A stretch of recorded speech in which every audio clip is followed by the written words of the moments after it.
Welcome to the Slop Temple. We pray this video helps. In this video, I will show how to make rice noodles recipe step by step.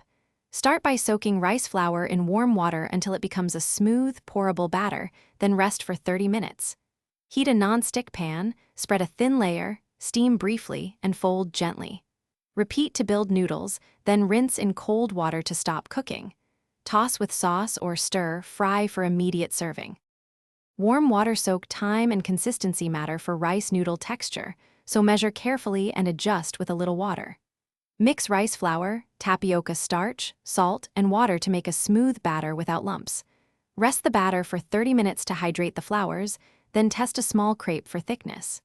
Steam each crepe lightly on a greased surface, peel gently, and stack on a plate to cool briefly. After making fresh rice noodles, they pair well with soy, sesame, and chili sauces, so prepare a flavor plan before cooking. Toss noodles gently with sauce off heat to avoid breaking and add fresh herbs or proteins as desired. To store, separate layers with parchment, keep refrigerated for up to 3 days, and reheat by quick blanching or stir frying for best texture before serving. Freeze. Thanks for watching. Consider subscribing if we helped you.